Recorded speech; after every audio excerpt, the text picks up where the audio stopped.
Assalamualaikum warahmatullahi wabarakatuh. Perkenalkan, saya Hanifah Kolama akan melakukan CSL mengenai stabilisasi pembidayan. Namun sebelum kita melakukan proses pembidayannya, kita perlu ketahui apa yang ingin dan akan kita lakukan. Mengapa kita lakukan proses pembidayan ini sebagai bentuk treatment untuk pasien kita? Biasanya, pasien dengan gangguan muskuloskeletal datang dengan tanda atau keluhan nyeri ataupun kram pada pinggang, tulang belakang, bagian tubuh lainnya. Yang kedua, adanya gangguan deformitas, seperti tangan dan kakinya yang bengkok walaupun tidak disertai dengan rasa nyeri. Yang ketiga adalah fungsi lesa, di mana terjadi gangguan dari fungsi ekstremitas ataupun anggota tubuh yang lainnya. Dalam hal ini tidak dapat digerakkan. Sehingga setelah kita lakukan proses anamnesa tadi, kita dapat menyimpulkan lalu akan melakukan pemeriksaan fisik, yang mana hal ini berguna untuk kita treatment atau untuk kita lakukan tata laksana pada pasien nantinya. Baik, terdapat prinsip untuk menangani pasien. Yang pertama, do no harm. Artinya, pasien telah datang kepada kita sudah dalam keadaan sakit. Kita sebagai tenaga kesehatan tidak boleh memperburuk rasa sakitnya. Tidak boleh justru menambah rasa sakitnya. Yang kedua, lakukan terapi yang terbaik dan mempertimbangkan dari prognosis atau dampak jangka panjangnya nanti.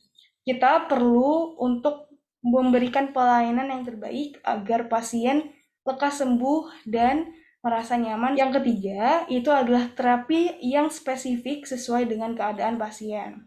Pasien perlu diberikan terapi yang spesifik dan jelas adanya, agar pasien mengerti dan paham, juga bersedia untuk kita lakukan penanganannya, dan memang sesuai untuk menangani keadaan atau rasa sakitnya. Yang keempat, cooperate with the law of nature, di mana kita harus bekerja sama dengan hukum alam. Seperti saat tulang ataupun persendian yang mengalami fraktur atau patah, seharusnya sembuh dalam waktu 1 atau 2 bulan. Maka tidak mungkin kita paksa untuk sembuh dalam 1 atau 2 pekan. Artinya kita tidak boleh melawan hukum alam dan tidak boleh memaksakan pasien. Yang dapat kita lakukan adalah berusaha sebaik-baiknya untuk menangani pasien agar lekas sembuh. Kemudian lakukan treatment dengan realistis dan praktis. Harus melakukan treatment dengan simple atau praktis dan realistis, di mana melihat dari keadaan diri pasien, keadaan orang-orang di sekitar pasien pun di keadaan di lingkungan pasien. Kita harus mengerti dan memahami hal-hal yang berkaitan dengan pasien, sehingga kita dapat memberikan terapi yang memang praktis untuk pasien. Yang keenam adalah treat as the individual. Pasien memiliki keluhan dan jenis penyakit yang berbeda-beda. Maka kita harus melakukan terapi yang terbaik, yang spesifik, yang ditujukan untuk orang ataupun pasien yang memang sesuai dengan keadaannya. Tidak boleh kita salah memberikan terapi dan menganggap atau menyamaratakan penyakit yang dirasakan oleh setiap pasien. Pasien memiliki rasa sakit, tingkat rasa sakit, dan jenis penyakit yang berbeda-beda. Maka kita perlu menata laksananya sesuai dengan individu masing-masing. Dan yang ketujuh adalah yang utama, di mana kita harus selalu mengutamakan life before live. Life before live. Kita harus mengutamakan dari keadaan keselamatan jiwa pasien. Kita harus bisa paham dan mengerti, juga teliti dengan keadaan pasien. Dalam hal ini, ketika pasien mengalami fraktur atau patah tulang ataupun perdarahan, kita juga perlu memeriksa dari tanda-tanda vitalnya sebelum kita melakukan proses pembidayaan. Maka jangan sampai ketika kita telah membereskan terapi atau penata laksanaan pembidayannya, justru nyawa pasien tidak tertolong karena susah nafas atau akibat ada benda yang menyangkut atau yang menyumbat saluran nafasnya. Harus diperhatikan secara seksama. Dan ingat, Life before life. Utamakan keselamatan dari jiwa pasien. Baik, pembidayan sendiri memiliki prinsip-prinsipnya. Di antaranya, pembidayan harus dilakukan dengan melewati dua sendi yang berbatasan. Pembidayan juga bisa dilakukan dimanapun, seperti saat terjadi kecelakaan lalu lintas, saat kita camping, ataupun saat di tengah hutan. Hal ini dititik beratkan bahwa pembidayan dapat dilakukan bila dibutuhkan. Bidai harus lurus dan kuat, tidak boleh meleot. Bidai yang terbuat dari bahan kayu, kita juga perlu memasangnya padding atau bantalan agar saat terkena tulang nanti itu tidak menambah rasa sakit atau nyeri pada tulang pasiennya. Kemudian alat bidai juga harus stabil dan aman, dipasang secara 3 dimensi, artinya menggunakan 3 alat bidai.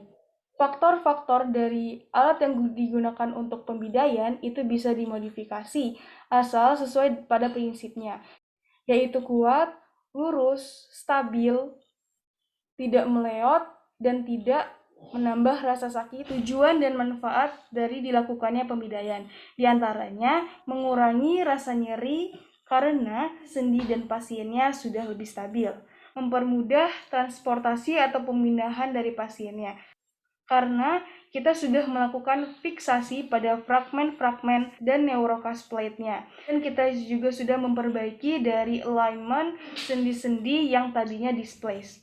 Hal ini juga dapat mengurangi risiko dari terjadinya cedera neurovaskular. Baik adik Obir, setelah anamnesa yang telah kita lakukan, saya izin untuk melakukan proses pembidayan ya. Saya melakukannya dengan nyaman dan sudah mencuci tangan WHO. Apakah adik bersedia? Oke, kita mulaikan. Di sini sudah kita siapkan alat dan bahannya untuk proses pembidayaan. Baik, sebelum kita melakukan proses pembidayannya, kita perlu memastikan dari perdarahan ataupun dari keselamatan hidup adiknya ya. Di sini kita raba terlebih dahulu bagian kakinya untuk arteri dorsalis pedis.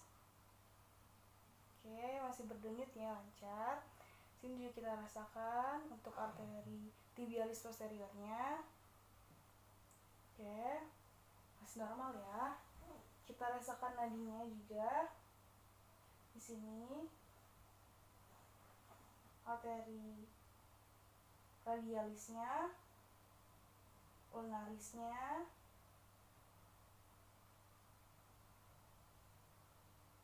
Oke, coba kita adik nafas di teratur tidak. Oke, matanya deh. Oke, masih bagus ya, masih terang dan masih sadar ya. Ayo dik, coba digerakkan sedikit.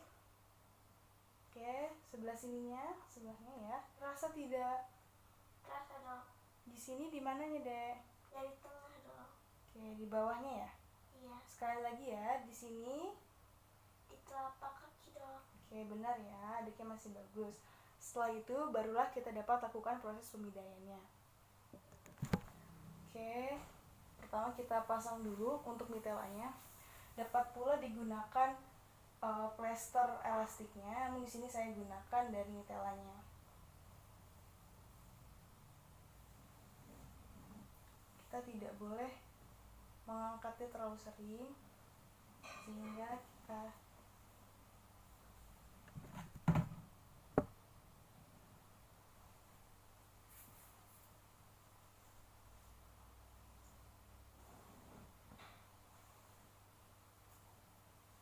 tidak sakit ya dek ya. Tidak dong.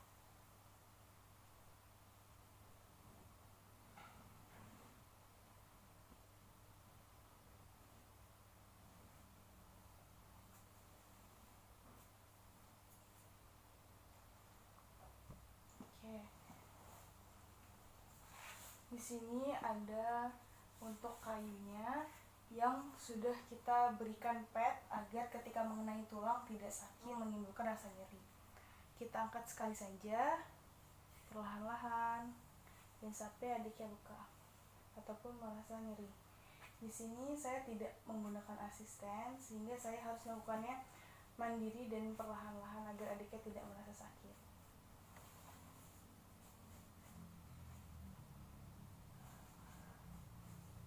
sakit, Dek? Tidak, Dok. Oke, baik. Setelah kita berikan, pasang yang bawah. Untuk fraktur femur sendiri, kita menggunakan sisi bawahnya. Lalu untuk sisi dalamnya, sisi dalam dari paha, kita pasangkan juga. Tidak sakit ya, Dik ya? Maaf. Oke. Juga kita gunakan untuk sisi sampingnya.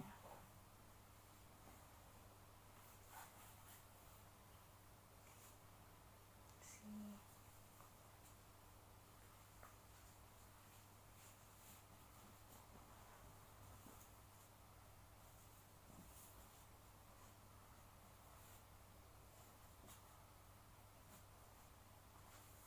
Kita gunakannya yang panjangnya sesuai dengan bagian lukanya. Oke, jika sudah, kita fiksasi terlebih dahulu.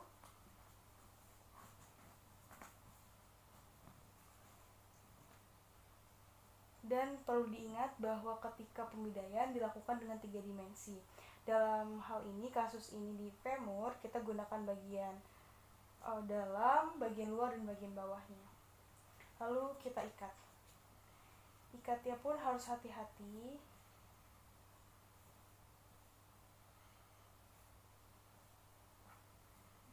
Jangan terlalu kuat.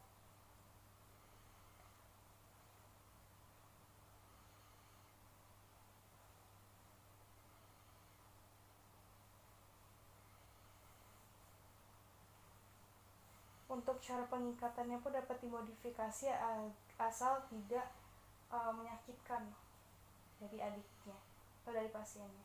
Apakah sakit, Dek? Tidak, Dok. Apakah ketat ini? Terlalu ketat? Tidak, Dok. Oke.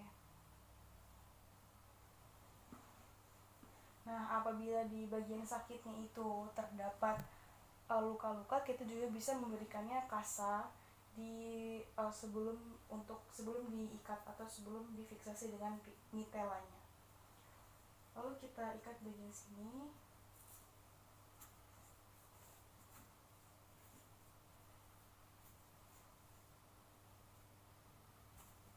Apakah sakit, Dek?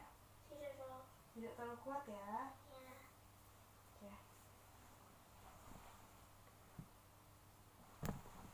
Baik, untuk merekatkannya kembali, kita tambah ikatan di sini. Opsional. Sakit tidak, Dek? Tidak, Dok. Terlalu kencang tidak? Tidak. Oke. Baik, ini telah kita lakukan proses dari pemidaiannya. Sekarang kaki adiknya bisa ditransformasikan atau dipindahkan secara mudah dan adiknya tidak merasa sakit. Sudah tidak sakit ya, Dea? Tidak, Dok. Oke. Juga kita periksa untuk pulsasinya, untuk arteri tibialis posteriornya kita periksa. Di sini apabila melemah juga bisa dikarenakan terlalu kencangnya ikatan atau fiksasi dari pidaiannya. Di sini masih sama ya. Juga di sini kita rasakan arteri dorsalis pedis. Masih sama ya. Oke. Adik, apakah bisa digerakkan ya? Adik, adik Kobi bisa digerakkan ya. Coba adik gerakan sendiri kakinya. Coba digerakkan sendiri. Oke. Sentuhan saya terasa ya? Ya, Dok. Ini di mana sentuhannya? Di bawah jempol, Dok. Oke, benar ya. Nah, kita juga untuk melakukannya kita mengingat juga prinsip yang awal bahwasannya harus live before leave. Artinya kita mengutamakan dari keselamatan pasien. Kita harus memeriksa dari saraf-sarafnya, dari arterinya, proses perdarahannya. Baru kita bisa melakukan fiksasi ini. Setelah lakukan dari pemidaiannya pun kita harus periksa juga dari saraf, motorik, dari arteri-arterinya. Sekian dari saya. Adik Obir, proses pemidaiannya telah selesai. Apakah ada yang ingin adik tanyakan? Tidak ada, Dok. Tidak sakit ya? Baik, saya cukupkan. Terima kasih banyak adik. Semoga lekas sembuh. Amin. Wassalamualaikum warahmatullahi wabarakatuh. Waalaikumsalam. Sekian.